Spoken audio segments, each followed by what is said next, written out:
Hi అందరికీ, welcome to my YouTube channel enhance looks. నా పేరు శ్రవంతి, నేను ఒక మేకప్ ఆర్టిస్ట్. నేను ఈరోజు తన మీద నో మేకప్ లుక్ చేస్తున్నాను. ఈ మేకప్ లుక్ మనం బ్రైడ్స్మేడ్స్కి చేయొచ్చు and bride or grooms relatives ఉంటారు కదా, వాళ్ళకు కూడా చేయొచ్చు.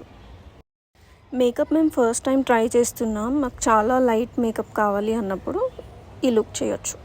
సో మేకప్ నేను మాయిశ్చరైజర్తో స్టార్ట్ చేస్తున్నాను. తన స్కిన్ టైప్ ఆయిలీ, అందుకే నేను మాయిశ్చరైజర్ తర్వాత ఒక ప్రైమర్ యూస్ చేస్తున్నాను. స్కిన్ ఆయిలీ ఉండి ఓపెన్ పోర్స్ ఉన్నప్పుడు మనం ఒక ప్రైమర్ యూస్ చేస్తే బెటర్, కొంచెం స్వెట్ కంట్రోల్ చేయడానికి. ప్రైమర్ అయిపోయిన తర్వాత నేను తనకి లిప్ బామ్ అప్లై చేస్తున్నాను. సో లిప్ బామ్ మనం మేకప్కి ముందే అప్లై చేసుకుంటే బెటర్, ఎందుకంటే కొంతమందికి లిప్స్ చాలా డ్రై ఉంటాయి. మనం లిప్స్టిక్ పెట్టేసరికి మంచిగా హైడ్రేట్ అయిపోతాయి lips. Next colour correction. So తన ఫేస్ మీద అంత డార్క్నెస్ ఆర్ పిగ్మెంటేషన్ ఎక్కడా లేదు. సో నేను తనకంటే ఒక 2 షేడ్స్ డార్కర్ కన్సీలర్తో కొంచెం డిస్కలరేషన్ ఉన్న దగ్గర కన్సీల్ చేస్తున్నాను. Next foundation. Kryolan derma palette నుంచి డిఎఫ్డి షేడ్ ఫౌండేషన్ యూస్ చేస్తున్నాను. ఇది ఒక క్రీమ్ బేస్డ్ ఫౌండేషన్.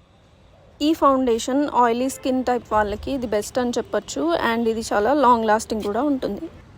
నేను ఫౌండేషన్ ఎప్పుడైనా ఫస్ట్ హాఫ్ ఫేస్ మీద అప్లై చేసి క్లయింట్కి చూపిస్తాను. షేడ్ అండ్ కవరేజ్ ఓకే అన్న తర్వాత మిగతా హాఫ్ కంప్లీట్ చేస్తాను. ఫౌండేషన్ అయిపోయిన తర్వాత నేను తనకి ఐ మేకప్ స్టార్ట్ చేశాను. ఫస్ట్ నేను ఒక మ్యాట్ బ్రౌన్ షేడ్ అప్లై చేసి బ్లెండ్ చేసుకున్న తర్వాత గ్లిట్టర్ అప్లై చేశాను. నెక్స్ట్ నేను లిప్స్టిక్ అండ్ పౌడర్ కూడా అప్లై చేశాను. ఐస్కి eyeliner, kajal and mascara apply చేస్తున్నాను.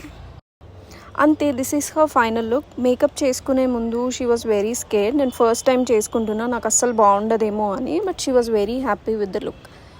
ఈ మేకప్ లుక్ మీకు ఎలా అనిపించిందో కామెంట్ చేయండి. Thank you for watching.